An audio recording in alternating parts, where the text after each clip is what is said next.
भक्तों की चर्चा हो रही थी और उसी में कल एक और चर्चा चल गई थी, सर्वव्यापक है ईश्वर या एक देशी है। तो ये पूरी हो गई थी कि और बच गई थी कल? कहाँ है वो भाई जिसने पूछा था, ब्रह्मचारी?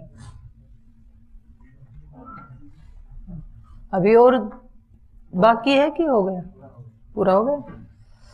किसी भी सत्य को जानने के लिए ना हमें दो पक्ष लेके उसका करना है। एक पक्ष है ईश्वर सर्वव्यापक है, दूसरा पक्ष है ईश्वर किसी स्थान विशेष में रहता है, वैकुंठ में, परम धाम में, सातवें आसमान, एक देश में रहता है। ये दूसरा पक्ष है। अब अगला पॉइंट होता है उसका हेतु। ये इसको प्रतिज्ञा कहते हैं। एक ने प्रतिज्ञा की ईश्वर सर्वव्यापक है, दूसरे ने कहा ईश्वर एक देशी है। पहले वाले का हेतु सर्वज्ञ होने से ये हेतु हो गया, क्योंकि वो सर्वज्ञ है।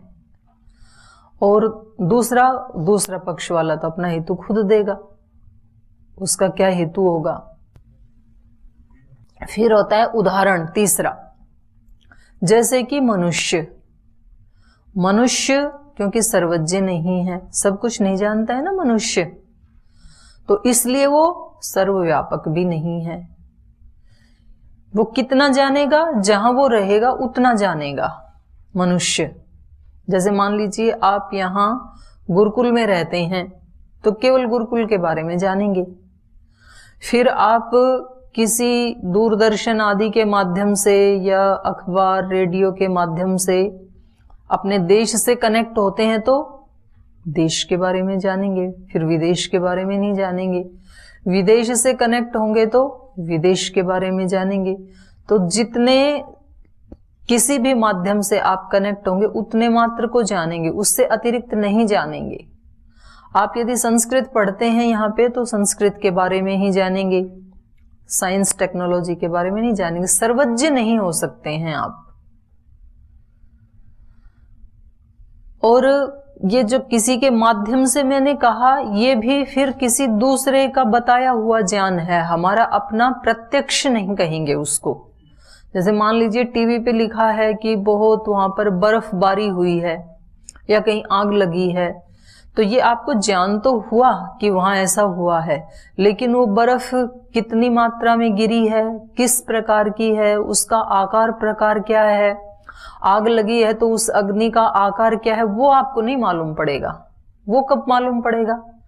जब वहां जाके देखेंगे।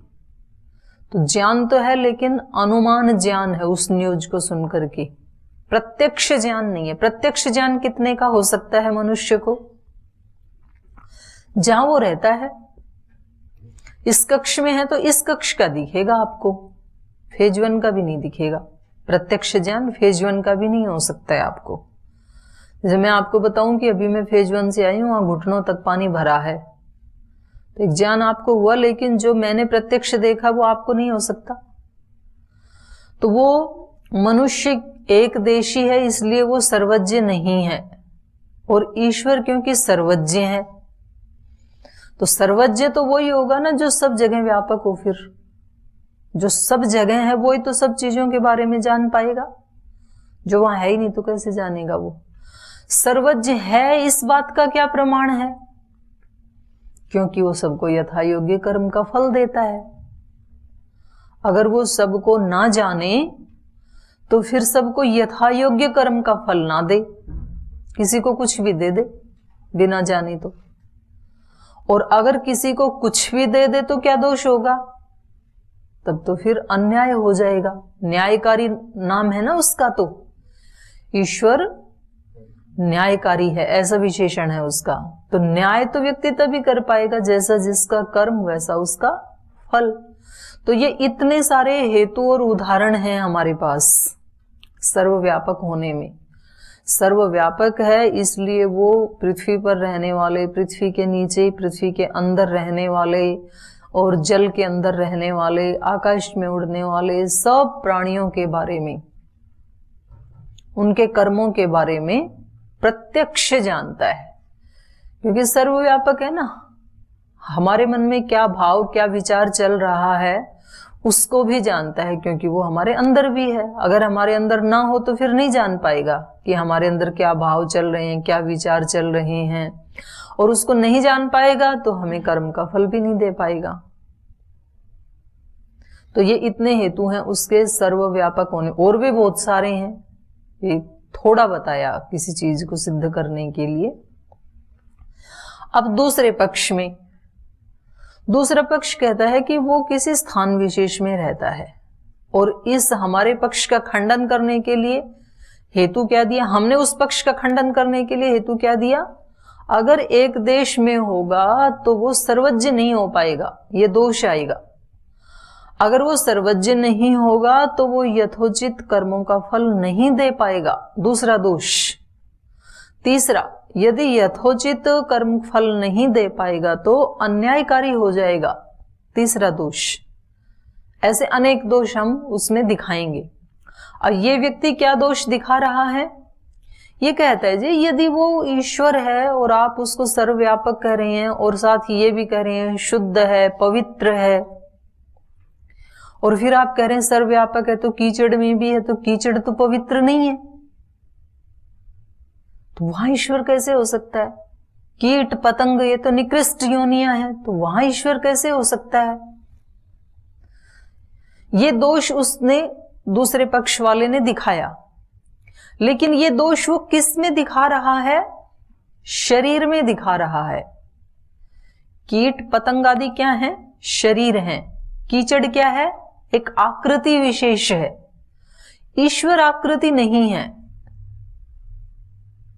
ईश्वर कीचड़ नहीं है, और ईश्वर एक बहुत सुंदर आकृति भी नहीं है, जो आपको एक बहुत सुंदर कोई पुष्प या सूर्य या चंद्र या पृथ्वी या कोई ऐसी आकृति जिसके सिर पे मुकुट है, जिसका बहुत धवल रूप है, जिसके कानों में कुंडल हैं, जिसके गले में फूलों की माला है, जिसने पीतांबर पहना है, जिसके हाथ में शंख है, चक्र है, गदा है, पद्म है, कमल का फूल है, वो भी ईश्वर नहीं है। आकृति थोड़ी ईश्वर होती है, सुंदर आकृति भी ईश्वर नहीं है और कुरूप आकृति भी ईश्वर नहीं है, वो तो विकार है प्रकृति का, आकृति तो। लेकिन उसके अंदर ईश्वर है। जैसे आप यूं कहें यहां पर कि ये लाइट, जो सुंदर ट्यूबलाइट जल रही है उसमें बिजली है, ये तो हम मानेंगे, लेकिन कोई बहुत गंदा सा बल्ब यहां लगा हो तो जी इसमें हम बिजली को नहीं मानेंगे, इसमें बिजली कैसे आ सकती है? तो ये कैसा प्रश्न हो जाएगा, फिर बच्चे जैसा हो जाएगा। बिजली तो बिजली है, वो जहां भी जाएगी उसको अभिव्यक्त करेगी।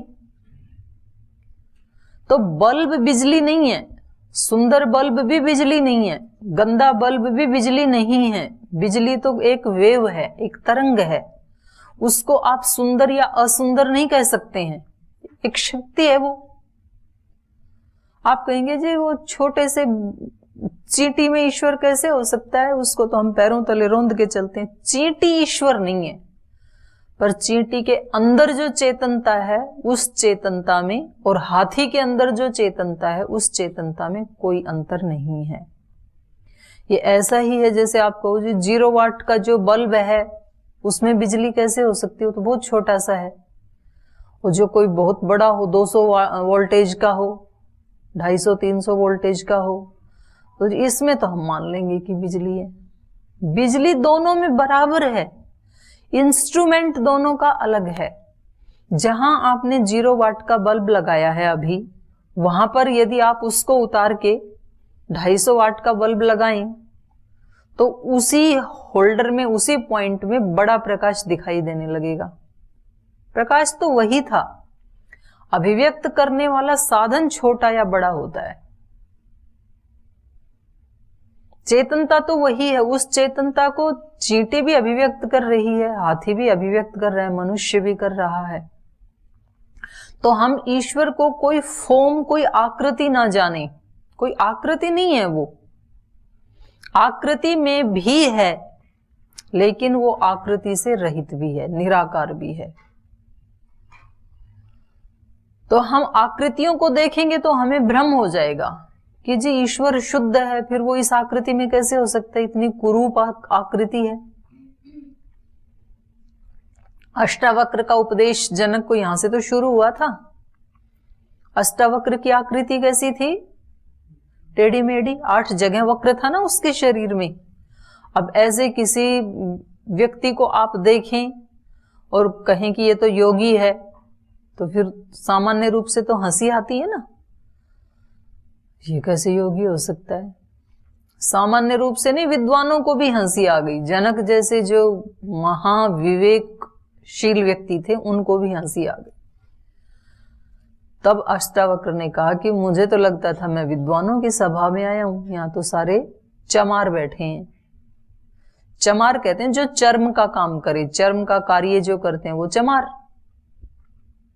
पर मैंने तो सोचा था कि यहाँ सब विद्वान हैं, आप तो सब चमड़े के पुजारी हैं। उन्होंने कहा हमें आप ऐसा शब्द, इतना घिनौना शब्द हमारे लिए आप कैसे प्रयोग कर सकते हैं, संबोधन कर सकते हैं। हम कितना हमने याद किया है, वेद दर्शन उपनिषद सब कुछ हमें याद है, और आप हमें चर्म का काम करने वाले बता रहे हैं। उन्होंने कहा चर्म की पहचान जो करता है वही चमार है, ज्ञान की पहचान तो है ही नहीं आपको। आपने मेरे ज्ञान को तो देखा ही नहीं, आपने तो मेरी आकृति को देखा, और आकृति में विद्वत्ता थोड़ी ही है, विद्वत्ता तो मुझे चेतन आत्मा में है। तो हम आकृतियों को देख करके ये तय ना करें कि जो सुंदर आकृति, यद्यपि गीता में उसको विभूति कहा है, सुंदर आकृति में भी वो है, सुंदर आकृति में भी वो है, ये क्यों बताना पड़ा। वो प्रथम दृष्टया सामान्य व्यक्ति को भी जहां आसानी से समझ में आ जाए। जैसे मैंने पहले भी एक दिन चर्चा की थी ना, जब नर्सरी में बच्चों को हम पढ़ना शुरू करते हैं तो सीधा अ ई ऐसे नहीं सिखाते हैं। ए फॉर अनार, ए फॉर एप्पल नहीं होता, ए फॉर एप्पल होता है। ऐसे अनार, आ से आम। यद्यपि अनार और अ का कोई संबंध नहीं है, अनार से अ का संबंध इतना ही है, अनार शब्द में जो अ आया है वो, और ये जो सिंगल बड़ा सा अ लिखा हुआ है ये दोनों बराबर हैं। लेकिन बच्चा नहीं समझेगा, अनार से वो समझ जाएगा। पढ़ने वालों के मैंने गुण बताए थे ना एक दिन, 5 गुण याद हैं, भूल गए क्या क्या बताए थे, बताइए। याद करते समय क्या क्या बताए थे ध्यान रखने योग्य। पहला, जब याद करने बैठे तो थोड़ा लंबा श्वास लेकर के रिलैक्स होकर के बैठे। दूसरा, आसन का ध्यान। तीसरा, आसन और पोस्चर तो एक ही बात है, हिंदी में आसन कहते हैं, अंग्रेजी में पोस्चर कहते हैं। शांत हो गए हैं जी, वो तो पोस्चर हो गया, आसन पोस्चर एक ही बात है वो। 2, 5 बताए थे भाई, रिपीट करना उसको 2-3 बार। 3 गुण जो आज याद किया उसको 2-3 बार याद रिपीट करना, दोहराना। बाकी और 2 और बताओ। ये चौथा बताया था, जो याद कर रहे हैं उसकी कोई आकृति बनाई। जैसे अ की आकृति बनाई अनार, आ की आकृति बनाई आम, तो अब बच्चे को हमेशा याद रहेगा वो आकृतियां। हमारा जो माइंड है ना, उसको आकृतियां ग्रहण करने की आदत है। कोई आकृति उसको दिखाएं तो तुरंत चीज को समझ जाता है। इसलिए ये मूर्ति आदि सब क्या है, समझाने के लिए आकृति कि उस ईश्वर के ये गुण हैं। कहें कि ईश्वर बहुत शक्तिमान है तो उतना समझ में नहीं आएगा। फिर एक आकृति के हाथ में कई सारे हथियार रख दें तो उसको देख के जल्दी समझ में आएगा। तो हमारे मन का ये स्वभाव है कि आकृति को ये जल्दी याद कर लेता है, पकड़ लेता है जल्दी, और वो सीधा सबकॉन्शियस माइंड में चला जाता है, कॉन्शियस से। ये 4 हुए, और 5वां क्या बताया था? अगर याद ना रहे तो पहले नहीं होता। पांचवा क्या बताया था? इतना सब करके भी यदि भूल जाएं एग्जामिनेशन हॉल में जाके, फिर क्या करना है? जिस स्थिति में हमने याद, फिर श्वास लेना है लंबा लंबा और पोस्चर को मैच करना है। तो यहां आकृतियां जो बताई विभूति पाद में कि वहां भी मैं हूं, वृक्षों में मैं ये हूं, मनुष्यों में ये हूं, ये सब क्यों बताना पड़ा? जैसे बच्चे को अनार बताते हैं ऐसे, ताकि पहले वहां पहचानना सीख जाए ये मनुष्य विभूतियों में, सूर्य में, चंद्र में, सागर में, वायु में, अग्नि में, इनमें यदि वो पहचानना सीख जाएगा, माता में, पिता में, गुरु में, इनमें यदि पहचानना सीख जाएगा ब्रह्म को, तो सब मनुष्यों में भी पहचान लेगा। फिर सब जीवों में भी पहचान लेगा। अगर अ आ इ ये अलग अलग पहचानना आ गया एक बार, तो संयुक्त अक्षर में भी पहचान लेगा। फिर कुछ सिंगल अक्षर होते हैं, कुछ संयुक्त अक्षर होते हैं। अब य में य से यज्ञ,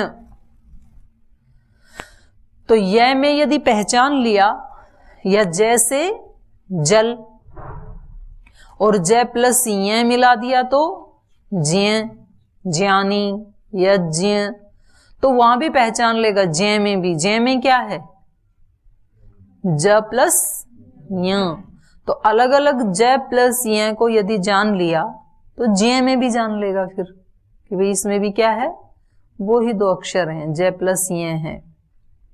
क और श को अलग अलग जान लिया तो क्ष को भी जान लेगा। तो ये सारा विभूति पाद, तो ये एक तो ये कल वाला ये हो गया कि इसमें ये दोष हैं, इसमें ये दोष हैं। तो इस वाले दोष का तो परिहार कर दिया कि हमने ये थोड़ी कहा था कि कीचड़ ही ईश्वर है, ये थोड़ी बताया था कि आकृति में ईश्वर है। तो आप ये तो कह ही नहीं सकते, ये तो हमने प्रतिज्ञा ही नहीं की थी कि सर्वव्यापक का मतलब हम ये कह रहे हैं कि ये सारी मूर्तियां ईश्वर हैं, ऐसे तो नहीं कहा था। इन मूर्तियों के अंदर शरीर भी एक मूर्ति है, पर शरीर ही ईश्वर है ये तो नहीं कहा था।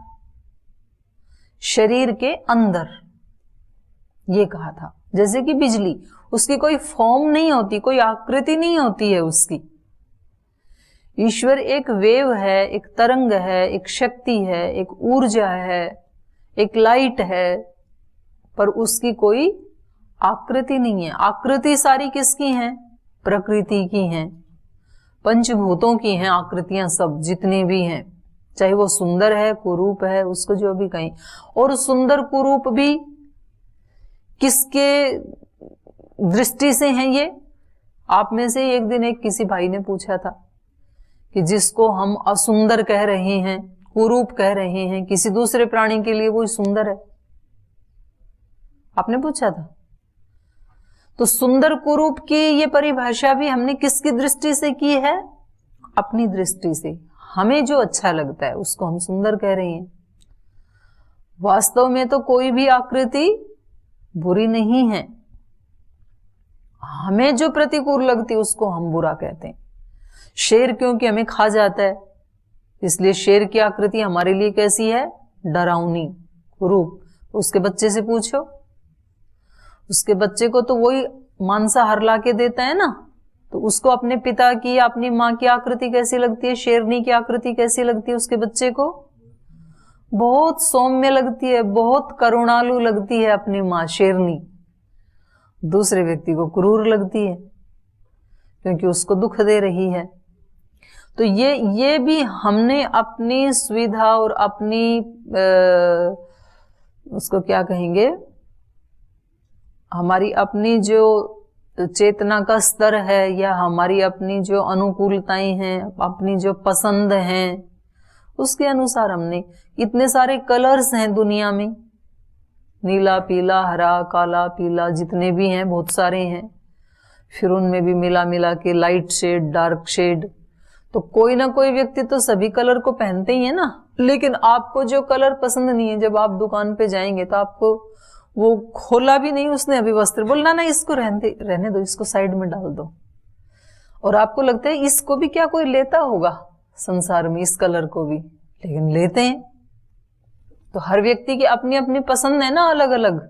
सभी कलर्स सभी पहने ही जाते हैं, तब तो बनाते हैं बनाने वाले, नहीं तो क्यों बनाए। किसी को लगता है काला भी कोई रंग है, दूसरे को लगता है कि काला तो सबसे अच्छा रंग है।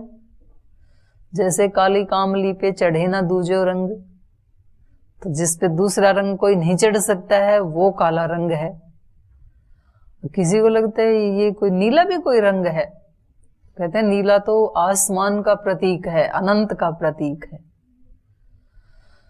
तो ये कुछ भी सुंदर या कुछ भी कुरूप भी नहीं है।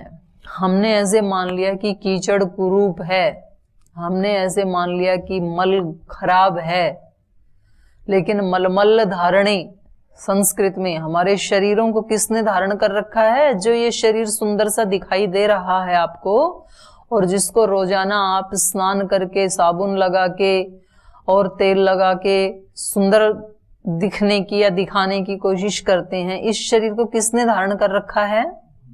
मलों ने। सारे मल निकाल दिए जाए ना यदि आपके शरीर में से, तो उठा नहीं जाएगा हड्डियों के ढांचे से।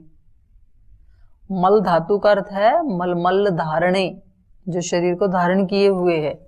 आप क्या समझते हैं कि जितना मल आप निकाल देते हैं उतना ही मल है शरीर में? बस मलों ने ही शरीर को धारण किया हुआ है। अभी भी सब मल को लेके ही बैठे हैं, आंख में, नाक में, कान में, पेट में, आंत में, इंद्रियों में, सब जगह भरा पड़ा है। ये तो ईश्वर की कृपा है। ईश्वर ने सोचा कि चलो इसको थोड़ी घिन आएगी, क्योंकि ये इतना तो है नहीं कि सब चीजों में समता को धारण कर ले, तो फिर पैकेजिंग कर दी। तो इसलिए बाहर बाहर वाले पैकेज को देख लेता है ये मनुष्य, अंदर वाले को नहीं देखता है। तो इसलिए कह रहा है कीचड़ में कैसे हो सकता है? तू भी तो कीचड़ में बैठा है। आप कहां बैठे हो? कीचड़ में। अंदर आपके भी कीचड़ जैसी गंदगी है। जिस कीचड़ की आप घृणा कर रहे हैं और जिस कीचड़ का आप उपदेश दे रहे हैं कि मुझ में तो है परमात्मा, क्योंकि मैंने तो सफेद वस्त्र पहने हैं, मैंने तो लाल वस्त्र पहने हैं, मैं तो नहाया धोया साफ सुथरा हूं, तो मुझ में तो है परमात्मा, लेकिन कीचड़ में कैसे हो सकता है? बस इतना ये कीचड़ की पैकेजिंग नहीं हुई है, आपकी पैकेजिंग हो गई। आप भी कीचड़ में ही बैठे हैं। और वो आकृति नहीं है, ना कीचड़ वाली आकृति है ब्रह्म, ना ये साफ सुथरी वाली आकृति है। वो आकृति से अतीत है। तो ये कल भी इस पे 1 घंटा लगाया, आज भी इतना टाइम इसलिए लगाया कि चीजें हमें कम से कम बुद्धि के स्तर पर क्लियर होनी चाहिए, स्पष्ट होनी चाहिए।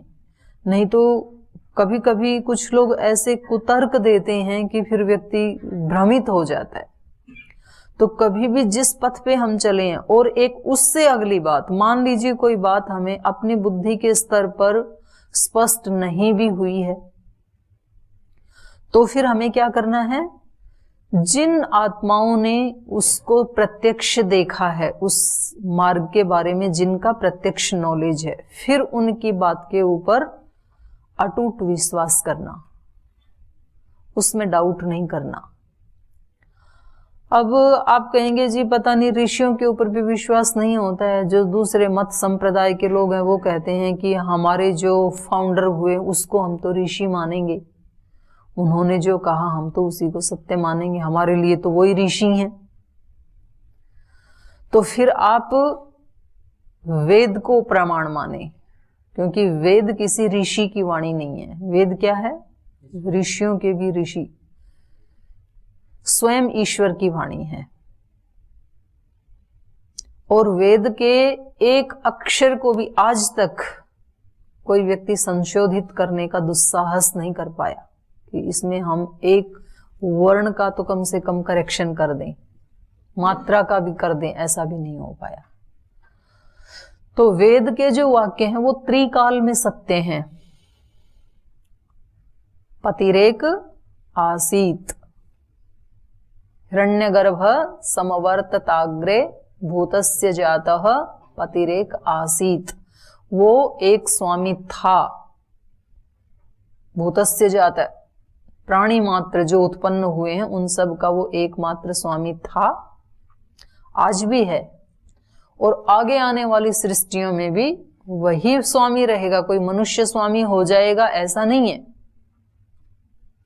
कितना भी कोई योगी क्यों ना हो जाए, लेकिन वो इस सृष्टि का स्वामी नहीं हो सकता है।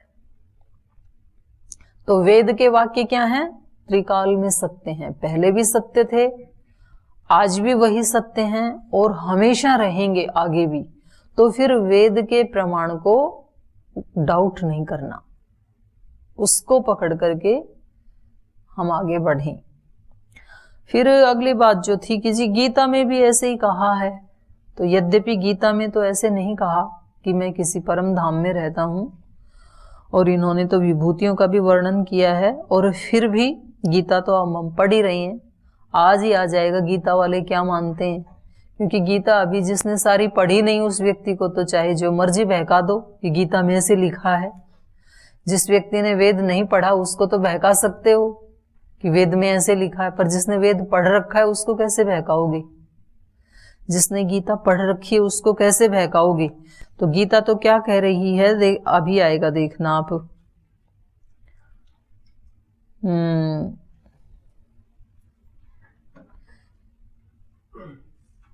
ये देखो श्लोक नंबर आ जाएगा या तो कल आ जाएगा।